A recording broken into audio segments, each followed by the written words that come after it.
First Time Dad. My name is Andrew, and welcome to our next episode. I'm here with Corey Insico, and we're talking about the topic of social media, and in Corey's specific case, about not putting their child intentionally on social media. So, why don't you give yourself an introduction? Sounds good. Yeah, I'm Corey Insico. I work in marketing, but I'm also a writer, editor, former journalist, all that kind of stuff, and I have a 16-month-ish daughter.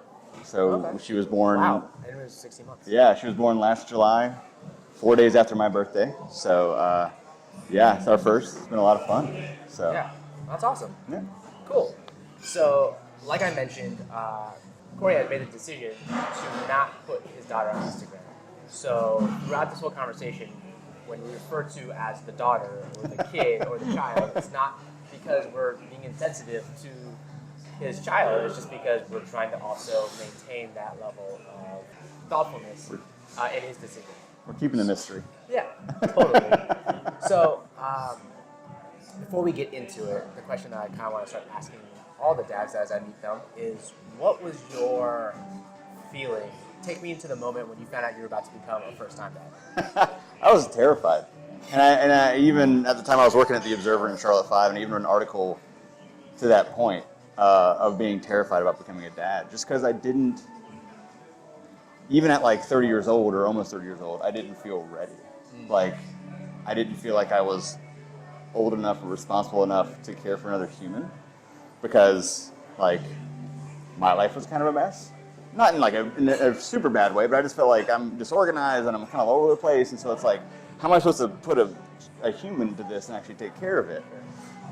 So my mindset leading up to it, I was also excited, but when I thought about it more, I was just like, I was terrified of like, you know, I want to raise her well and make her be a good person, and like all this pressure to like create a good human. Right. And so it was really scary to me, leading up to the actual birth. So, but then I guess it all kind of, I was leading into your next question, but it all kind of changes once you actually meet her, you know, and meet the child. It's like a lot of there's still fear, because for the same reasons you want to raise a good kid and you want to do a good job and you want to be a good parent, but like that fear kind of gets overtaken by just like pure love of just like, this is the coolest thing, greatest thing ever, and I will do like anything for this kid right now. So it quickly went from fear to just like joy and excitement. So okay, yeah. No, that's good. That's really good. That's awesome. Yeah, I just realized that for my first episode that I didn't get a chance to ask that to my first guest. So yeah. I want to know kind of that moment because it's different for everyone. Right. Cool. So you said you mentioned you worked for Charlotte Observer. You wrote for Charlotte 5. Yep. That's when I first found out that you had written an article speaking of your decision to keep your child off of social media. Yeah. Just go into that. Why that decision? So I'll preface by saying that I have no problem with other people putting on social media. Like it's not like my way is the right way or anything like that. It was very much a personal decision that we made to do that. And like I have friends who do the exact opposite, and I think that's totally fine. It's a personal choice. But to kind of get into the why is, and there wasn't really like one moment leading up to it, but it was something me and my wife talked about a lot before she was born. Okay.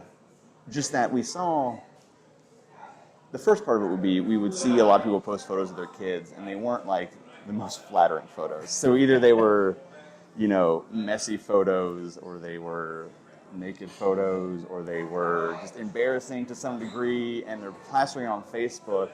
And I just kept thinking, we would talk about it, me and my wife, and just can be like, that's on the internet, like that's forever. Like that's just there now.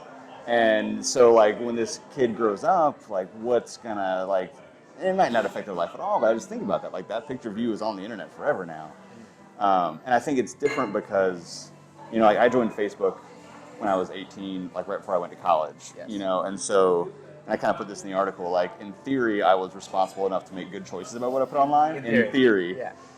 Technically I was an adult, but like still, I kind of got to make those choices as I went. And like, if I wanted to put old pictures of me, I could do that, but it was like, I wasn't growing up in this time. And with kids born today, like they're growing up in this very online age, and everything's going online anyway, and then life's going to probably be very online. And so how do you handle that? So that's kind of where the conversation started, and I think my wife and I decided that we didn't want to do it at all, and mostly it's to go just from like the specific of not wanting to put, gross, embarrassing photos up to the more philosophical of like, we kind of wanted her to be able to make her own choices about what she puts online. And so the next step is figuring out when that is that she gets to make those choices, but right now we kind of want to like, I guess I feel like people have a right in general to be able to choose what is online about them. Sure. And so I don't think it's any different for a kid. And so that's kind of what our reasoning was. So we don't post much of anything on there. There are some photos that have popped up for various reasons. So we're not completely anti it, but in general, we're not putting her out there very much. So would you say it was definitely a joint decision between you and your wife versus one person leading the charge more than the other? No, I think it was joint. I even asked my wife this week, like, if she remembered how we started talking about it or how it came up, but there wasn't one person being like, I fully believe this. It was more of just I think we both kind of had it in mind, and maybe even had met somebody. I'm drawing a blank now, but maybe met somebody who felt the same way and wasn't doing it. And it just became a conversation we kept having leading up to her being born. So no, it wasn't one person that felt more strongly than the other. We both were kind of on the same page about it, and yeah, it was just kind of a decision we made. Cool. Okay, so then let's say as your child gets older, you've kept her off of social media from your perspective. Mm-hmm. Will that play any part in your decision to expose them to technology at all moving forward? I mean, that's a big question. That's something that we made decisions one at a time going forward. No, I mean, I don't want to keep her from doing social media or being involved online. Like, I'm not anti the internet or any kind of social organization like that. I am very much involved in social media and appreciate what it can do and the good parts about it. Right. I do think we'll be very careful in how it gets introduced or what she's allowed to do or that kind of thing. I don't even know how old people are when they're like getting their first Instagram accounts. Like, these are the things I don't know, and like by the time she's old enough to actually get one, who knows if like Instagram is around or the thing, or who knows what's next. So, but I do think like, to me, a big part about it, in the same way that the reason we want to post it is a big part of it's in education. So like, explaining to her that like, once you put it out there, it's out there. Like, you can try to delete it, but like, it's out there. So be careful about what you do and make good choices about what you want to kind of share.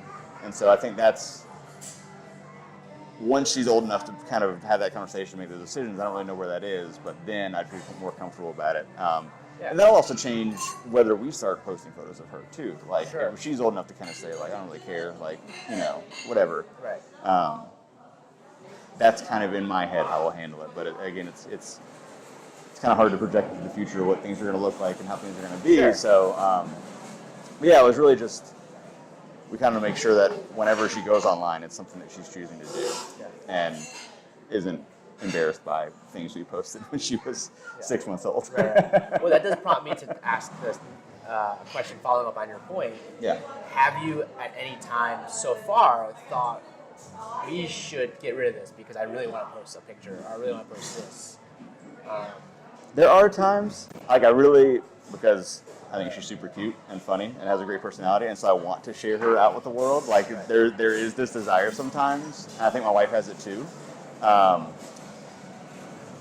But it hasn't been like overwhelming, and I think part of what we did too to appease that need for us, and also for the other big roadblock was family who wanted to share, which I can get more into in a second. But to kind of fulfill that need, we use basically a private version of Instagram. It's an app called Cluster. I think there are different versions or different apps that do similar things, but it's essentially like, it looks just like Instagram. You post photos, but you send people invites to it. So it's like an invite-only to like a group message, like a private group message. Essentially, yeah. But it's all photos. Yeah, it's very photo-centric. So it, like I said, it looks, as you're scrolling through it, it looks just like a Facebook or an Instagram feed. But it's just private. You can send invites and control it. So like, having that as to be the place that we can share things about her, and that's also where family can share things about her and can see her and all that stuff, I think helps on all sides to like deal with the lack of social media sharing. Have you got any pushback from your family for the fact that it's another thing they have to download versus just doing the one thing that everyone already has? Yeah, so the hardest part initially was getting the family buy-in. Because like a lot of, and I think this is true about a lot of people, like a lot of my, aunts and uncles and parents, that generation is very heavy on Facebook, at least in my family. Like that's where they like keep up with all their friends, that's where they interact. Like that's a lot of their world is wrapped up in that. Yeah. And so to like my mom, it's natural to immediately want to put something on Facebook. Like that's what she wants to do. Yeah. And so we told them early on, like this is how we feel about it. We don't want to do it on social media. And I think initially for a lot of people, it was kind of, they didn't like it. It hurt them. They wanted to show their friends. They wanted to show off their grandkid or their, whatever. They wanted to show her off, but it was, they respected it. But it did lead, like, it took a little bit of time for them to get comfortable with it. So, like, every now and then we'd see a photo pop up and we'd have to do the awkward thing where we'd, like, call dad or call mom or call whoever and say, like, hey, can you take that down? Oh, okay. Do you mind? Like, we really want to do it. So, there's a few awkward conversations, but pretty quickly, once we got them to download the app and kind of they got into it a little more, it became more natural. And so there was only a small amount of time where it was a lot of awkward conversations, and it became pretty normal. I want to ask this question out of the necessity of asking this question, but I feel like I already know your answer. But would you, if you can go back and do it over again, would you do it differently? The only thing I would do differently is the way we kind of rolled it out with my family, which was, I think initially we weren't strict, for lack of a better word, about it. We were like, hey, before you post anything, ask our permission. And we always said no. Or they would just assume they could do something. And so we should have just from the beginning said, we don't want to do it. Here's this other app. Use this. And that'd be just like it from the beginning. Because I think it would have avoided some of that, awkwardness and like not really knowing where the line was, what we could do. We went from being like, ask us to like, unless we post something, assume you can't. Okay. And so like we have posted photos of her. There's been like, I want to say 3 photos. One like, and they were all last Christmas. So like a family photo with like my mom and stepdad, and then a family photo with my dad and stepmom and like that side of the family. And maybe one other one that were like family photos where it's like a large group and that kind of thing. Like I'm not necessarily opposed to her being on there at all, but like in very kind of controlled things like that. Yeah. So that's really it. There might be a third one that or a fourth one that I'm forgetting about, but that's essentially it. And it was because we said we're going to post this photo on there, and you can share it or whatever, but that's about it. Could you go in a little bit further about education? So if there's an aspiring dad out there or parent overall that doesn't want to do want their child on social media, and you say that having better upfront education to family and friends, what would be some key things to remember or key things to do in order to ensure that they follow your rule? I think just talking that as early as possible too. Okay. Just bringing it up early in the process. When you decided this, kind of just say like, hey, just so you know, like, and again, if possible, before the baby is born. Okay. So it's like, because that initial excitement is just like, you want to share, you're excited, everybody's excited, and like it's just natural to be like, snap a photo and I want to put it up. So just having the conversations early on, and then I really think giving them some kind of other option, because like my family lives out of town. So my wife's family is in Charlotte, so they get to see Eleanor a lot.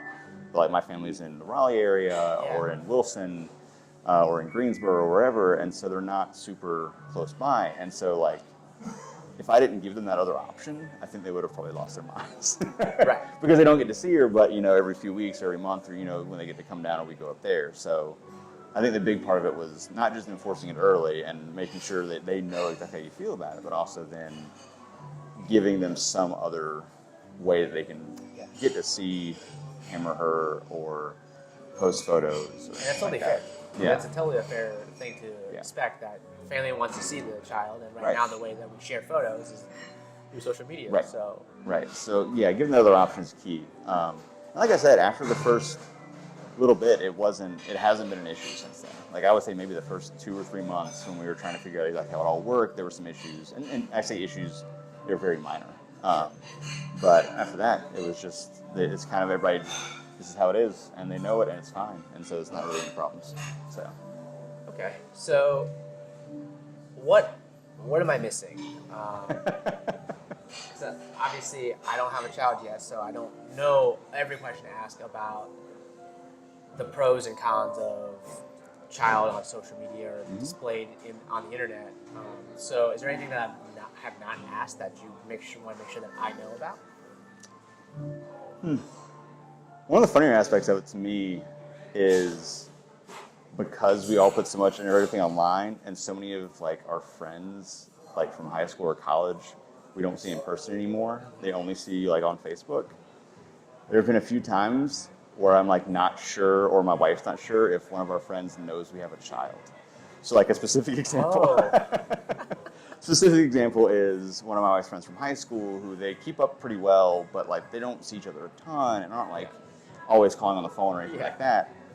She was coming to visit, and so whenever she comes to Charlotte, she makes a point to come hang out with us, which is great. It's awesome. Yeah. But like our daughter was probably close to a year old at this point, and my wife had the realization when she was coming over, she's like, I actually don't know if this person knows that we have a kid. So like I had to send the text like, I'm not sure if you know, but we have an 11-month-old. That's really funny. And I think she did know eventually. But yeah, it's just I think because we're so wired, like that's how people keep up with each other. And so when I don't post about her at all, like I wonder if some people actually even realize that I have a kid or how old she is or anything like that. So it's a weird kind of information gap there. But other than that, no, I really think it's just a personal decision people can make. And I know a lot of people make the other decision, and I think that's totally fine. I don't think there's any right or wrong decision to make on it. It's just kind of like what do you feel comfortable with?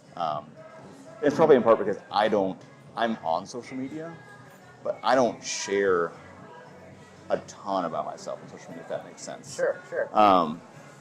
Like I'm in conversations, I post photos, but like I'm not one that's like on Instagram stories, like telling you what my entire day was, or like I don't know, sharing my whole life story on Facebook. It's just like I'm not that kind of person. Yeah. And again, there's no right or wrong to this. It's just not my personality, and so I think that feeds into me not wanting to do the same thing for her, because like that's her personality. Like I don't want to assume something. It's more than fair. So yeah, I think it's just kind of a personal choice for people. Yeah. So yeah. Okay. So last question. Okay. Not relating to social media or keeping your child on or off of it. Just from you as a dad, what's one thing that I should know as I'm going to become a first-time dad? This is what I tell people, any dads that are having their first kid, is that everyone talks about all the negative stuff a lot. Like you're never going to sleep again, or like the messes, or whatever. That's all true. But I feel like what's not being said enough is like it's a whole lot of fun, and like it's just until you're doing it. Like you think about all the stressful things, you think about the lack of sleep, you think about diapers, and you think about all these things, but like it's just so much fun. Like you get to see this little person kind of grow and develop and realize like this is something I created, and it's freaking awesome. But even like, again, so our daughter is 16 months, and just seeing, it seems like every day she changes a little bit.